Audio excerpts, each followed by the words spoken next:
Magnus Carlsen keluar sebagai juara champion Chess Tour Julius Baer Generation Cup 2024 setelah mengalahkan Ali Reza melalui game ending yang cukup panjang. Permainan dimulai dengan kuda F3 pembukaan reti, dibalas kuda F6, G3 persiapan fianchetto, G6 Ali Reza juga menciptakan gajah fianchetto. Magnus Carlsen kemudian mendorong B3 persiapan fianchetto di sayap menteri, lalu gajah fianchetto dan gajah sayap menteri fianchetto. Setelah itu D6 bersiap mengeluarkan gajah petak terang. Di posisi ini gajah fianchetto kedua diciptakan oleh Magnus. Setelah itu E5 langsung mengontrol petak center. Di posisi ini D3 didorong oleh Magnus. Setelah itu Ali Reza rokade untuk mengamankan raja. Kemudian Magnus mendorong C4. Setelah itu Ali Reza mendorong pion A5 dan kuda C3 dikembangkan. H6 langkah profilaksis untuk mencegah lompatan kuda, dibalas dengan rokade di sayap raja.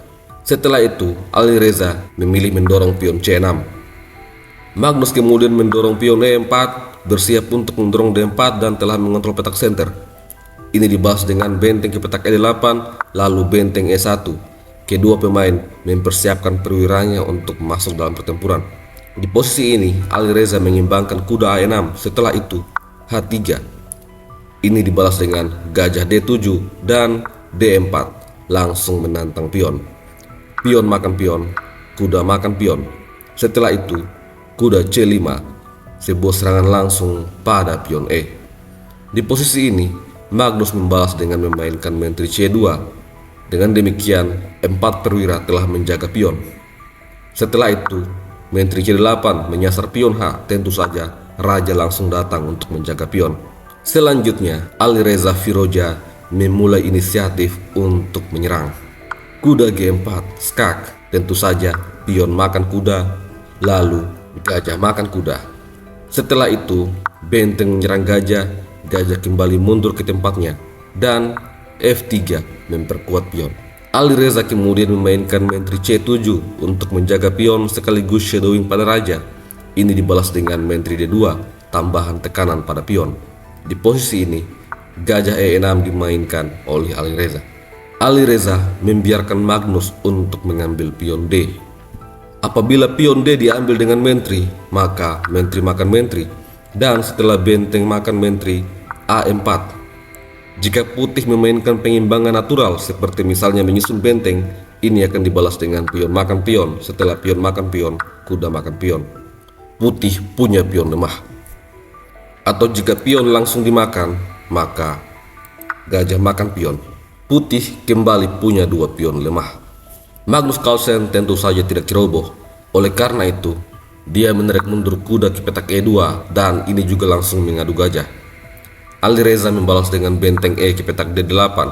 Gajah makan gajah, raja makan gajah. Setelah itu, menteri C3, skak, F6 didorong. Lalu benteng D2 bersiap untuk menyusun benteng. Ali Reza kemudian membawa menteri ke petak E7 dan dibalas dengan benteng E ke petak D1. Setelah gajah mundur ke petak F7, kuda masuk ke petak D4. Ali Reza membalas dengan benteng D7. Sampai langkah ke-26, Magnus sedikit lebih unggul. Magnus mendorong F4, bersiap untuk membongkar sayap raja dengan pion-pionnya. Ini dibalas dengan raja mundur ke petak G8, lalu benteng E2, sebuah shadowing pada menteri hitam. Ali Reza merespon dengan A4, menyerang melalui sayap menteri, dibalas dengan B4, serangan langsung pada kuda. Kuda mundur ke petak A6. Di posisi ini, engine menyerangkan agar kuda ditarik mundur ke petak C2. Namun demikian, Magnus memilih untuk mendorong B5. Ini membuat keunggulannya menjadi sedikit berkurang. Selanjutnya, pion makan pion, kuda makan pion, menyasar pion D.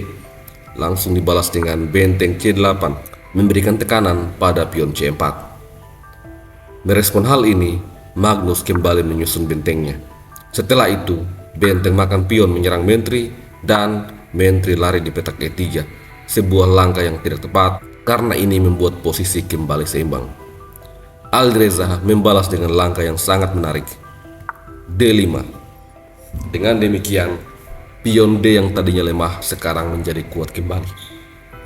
Merespon hal ini, Magnus Carlsen mendorong E5 menantang pion. Ini langsung dibalas dengan kuda mundur ke petak C7 mengadu kuda. Magnus memakan kuda. Setelah itu benteng mundur makan kuda. Kemudian gajah makan pion, gajah makan gajah, benteng makan gajah, benteng makan benteng, benteng makan benteng. Terjadi pertukaran yang membuat posisi menjadi lebih sederhana, dan ini adalah kesukaan Magnus. Alireza membawa menteri ke petak E6, serangan langsung pada benteng dan juga pion. Magnus merespon dengan baik. Menteri D3 seolah-olah mengancam pion G. Tekanan waktu yang tinggal 20 detik membuat Alireza bermain terburu-buru. Dia langsung mengambil pion G.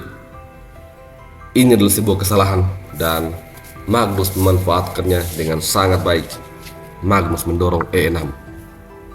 Sebuah langkah yang sangat menakutkan. Jika menteri makan pion E6, maka ini adalah skakmat dalam 3 langkah. Dimulai dengan menteri makan pion, skak. Hanya ada 3 pilihan bagi hitam. Yang pertama, jika dia menutup skak dengan benteng, ini akan dibalas dengan benteng D8, skak. Setelah menteri menutup skak, benteng makan benteng, skakmat. Jika raja lari ke petak F8, maka benteng D8, skak. Setelah raja lari ke petak E7, menteri E8, kembali skakmat. Dan kemungkinan terakhir jika raja lari ke petak H8, maka benteng D8, skak. Setelah menteri menutup skak, benteng makan menteri, skakmat. Alireza tentu saja menyadari bahwa pion bebas ini adalah sebuah masalah besar, dan Magnus akan menyederhanakan permainan sehingga pion bebasnya bisa promosi dengan mudah. Di posisi ini, Alireza memainkan benteng G7. Di posisi ini, Magnus memainkan sebuah langkah yang sangat cerdik. F5. Setelah pion makan pion, maka akses menteri untuk menyerang pion telah hilang. Ini memberikan kesempatan kepada Magnus untuk memainkan benteng D8, skak. Raja menghindar ke petak H7, lalu benteng diadu. Alireza mencoba untuk memainkan menteri H5, skak, tetapi raja sembunyi di petak G2. Setelah menteri kembali ke petak G6, benteng makan benteng, menteri makan benteng, dan kembali putih mengadu menteri. Alireza mencoba untuk mendorong F4, mengharapkan Magnus membuat kesalahan. Kalau sekarang menteri makan menteri, maka setelah raja makan menteri, putih akan kalah karena pion bebasnya dikejar dan hitam akan punya 2 pion lebih. Oleh karena itu di posisi ini, Magnus mendorong G4. Langsung dibalas dengan F5, kembali menantang pion. Setelah itu, pion E7. Alireza kemudian memainkan menteri G4, skak. Raja lari ke petak F2, lalu menteri G3, skak. Setelah itu raja ke petak E2 dan F3, skak. Di posisi ini, Magnus Carlsen membuat kesalahan dengan raja ke petak E3. Ini adalah posisi remis. Langkah terbaik di posisi ini adalah menteri E1, skak. Tentu saja raja tidak bisa menghindar ke lajur D karena menteri akan jatuh nanti. Oleh karena itu raja harus ke petak F4 dan setelah itu menteri E4, skak. Tidak ada tempat yang aman bagi raja kecuali petak G3. Setelah itu menteri G4, skak. Tentu saja jika raja lari ke petak H2 maka skakmat di petak G2 oleh menteri. Raja harus lari ke petak F2 dan terjadi pengejaran berputar-putar. Akan tetapi di game sesungguhnya Alireza rupanya terburu-buru. Dia memainkan F2, skak. Ini membuat raja mundur ke petak E2. Dan setelah itu menteri E5 mencoba skak. Kemudian menteri langsung mulai mengejar raja. Posisi ini sangat menjebak. Jika putih terburu-buru makan pion, maka menteri H3, putih akan kehilangan menteri. Oleh karena itu, Magnus melarikan raja ke petak F6 dan kembali dikejar oleh menteri. Setelah pengejaran yang cukup panjang, Magnus akhirnya bisa mengadu menteri. Dan sampai di posisi ini, Alireza langsung kalah.